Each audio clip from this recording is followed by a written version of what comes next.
కీర్తనల గ్రంథం 16వ కీర్తన.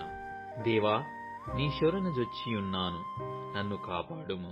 నీవే ప్రభుడవు, నీకంటే నాకు క్షేమాధారమేదియూ లేదని యెహోవాతో నేను మనవి చేయుదును.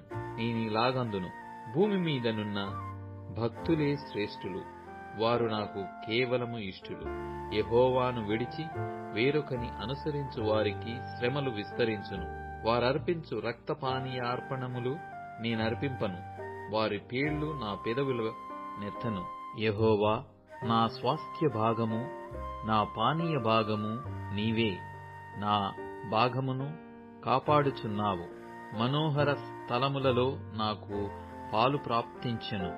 శ్రేష్టమైన స్వాస్థ్యము నాకు కలిగెను. నాకు ఆలోచనకర్తయైన యెహోవాను స్తుతించెదను. రాత్రి గడియలలో నా అంతరంద్రియము నాకు బోధించుచున్నది. సదాకాలము యెహోవాయందు నా గురి నిలుపుచున్నాను. ఆయన నా కుడి పార్శ్వమందు ఉన్నాడు గనుక నేను కదల్చబడను. అందువలన నా హృదయము సంతోషించుచున్నది, నా ఆత్మ హర్షించుచున్నది. నా శరీరము కూడా సురక్షితముగా నివసించుచున్నది. ఎందుకనగా నీవు నా ఆత్మను పాతాళములో విడిచిపెట్టవు, నీ పరిశుద్ధుని కుళ్ళుపట్టనీయవు. జీవమార్గమును నీవు నాకు తెలియజేసెదవు.